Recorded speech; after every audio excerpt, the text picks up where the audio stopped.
Hey guys, my name's Lauren if you haven't seen any of my other videos yet. I'm 19 years old and the topic of this video is another topic that I've personally gone through myself, and it is self-harm. Self-harm is a very taboo topic. It's not a topic that people want to just come out and talk about. Except me. I do. And that's why I'm doing the video, to show people that it's okay to talk about it.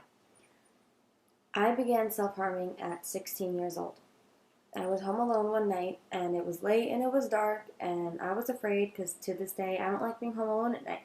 My mind gets the best of me and I hear 1,000 different noises and I get afraid. But that night I had a regular kitchen knife in my room. I don't really know why, but it was there. And I had remembered that people used to self-harm to get rid of their stress. And I was very stressed. So that was the beginning for me. I was 16 and I picked up a knife and I cut up the top of my wrist.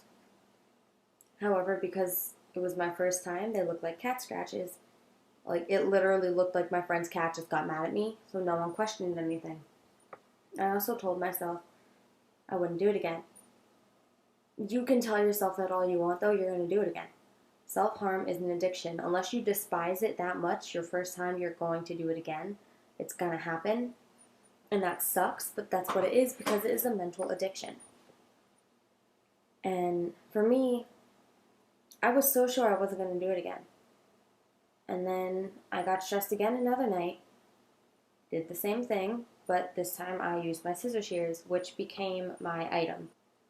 I began self-harming at the age of 16, and it followed me through the age of 18. So it was a short time span, but it was still a part of me. It was still an addiction. The first time I self-harmed, I was 16. I was home alone. I was home alone at night, and I was afraid because it was late and my mind gets the best of me at night. I hear 1,000 different noises. I was stressed out and I was afraid. And for some reason, there was a kitchen knife in my room that night. And I had heard stories about people who self-harm to get rid of stress. And I decided, well, maybe that'll work for me. So that was the night I first cut, and I cut the top of my wrist.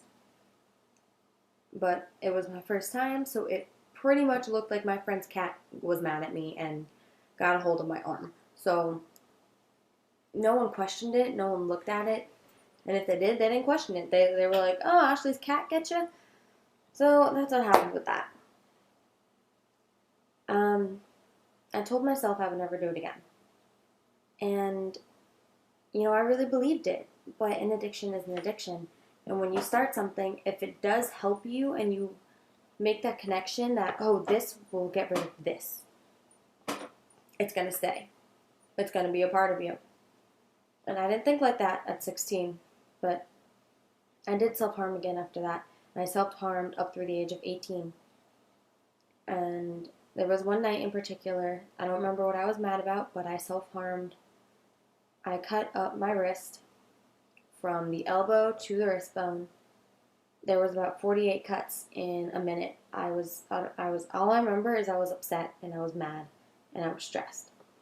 So that's what I did, and it's sad because I do have those scars and I can't get rid of those scars. And I'm very white, I'm very pale, so during the winter and everything, you can't see them. But I'm also Italian, so when summer comes and I tan, scars do not tan. They become very noticeable. And it's not embarrassing because I've embraced my problems through recovery. I know why they're there, I know what I did, and I'm not ashamed of it. But, it's still it's a reminder, and it's a little difficult sometimes. For me, getting better was a matter of a personal choice. I decided that it was time to fix myself and it was time to heal. I told myself it was over on Easter of 2012. That is the day an ex-boyfriend of mine broke up with me. And normally that would have been a trigger for me to cut.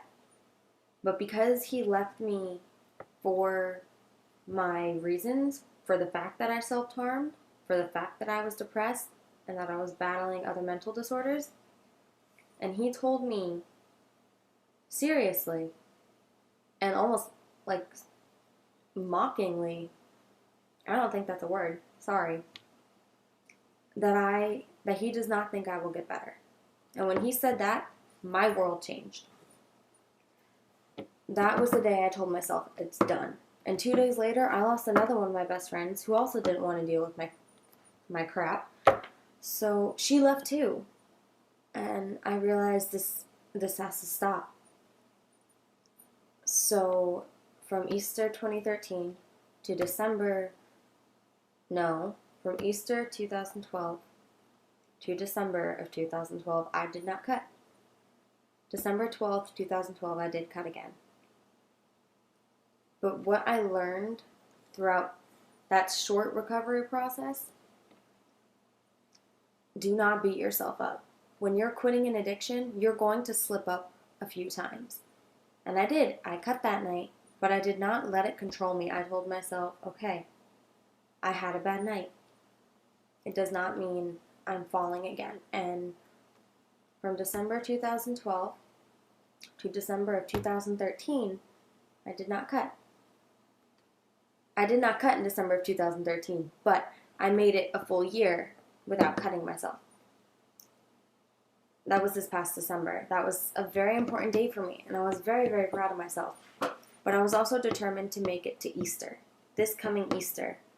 I will make it to Easter 2014 self-harm free, because I promised myself I would make it 1 year of no cutting from an Easter to an Easter. It's a very important day for me. And I'm going to do it, and I know I'm going to do it because it was time for me to get better, and I did get better. And Easter actually falls on my birthday this year. So I get to celebrate my birthday. I get to celebrate being self-harm free, being over my addiction, and I get to celebrate Easter. Like, it's a really, really good day for me, and I will make it to Easter. And the reason I was able to get better was because I had a support system. I had my therapist, I had my best friends, and actually one of my best friends, her name is Emily, she took me sometime after my first slip up, so sometime after December 12th, 2012, she came over and told me to drive. And it was 10 o'clock at night, and she said, drive. So I drove. I had no idea where we were. It was dark. I couldn't read signs. She took me to a dumpster and had me throw out my scissor shears. And because she did that, I was able to move on. If she hadn't done that, I would have cut again. And I know I would have cut again because I would have had those scissors in my possession. I threw them out. And I could not just throw them out in my trash can because I promise you, when that truck came to take away the trash, I would have ran outside, retrieved the scissors before they threw out the trash. Because that's how bad I was. So the fact that she had me throw them into an unknown dumpster in the middle of nowhere, how was I supposed to find them again? I can't ask her. She's not going to tell me. I don't have a GPS in my car. She did one of the best things anyone could do for me. And if you have a friend like that, I highly suggest you do that. Or you give them your weapon or tool. I don't know what to call it. That doesn't sound horrible, so I'm sorry about that. Have them throw it out for you. Just give it to them and have them leave and go get rid of it.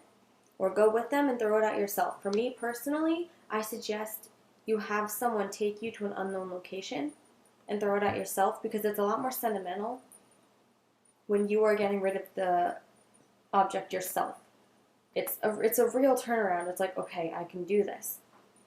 And I have been self-harm free for over a year, and it's due to my support system. And you can do it too. You can get better too. You can stop self-harming yourself, whether that's cutting, whether that's burning, beating yourself, scratching yourself, any type of self-harm. You can beat it if you try to beat it and if you find a support system to help you through it. That's how you're going to beat it. And if I can do it, my voice just went, and if I can do it, so can you. I promise. Bye, guys.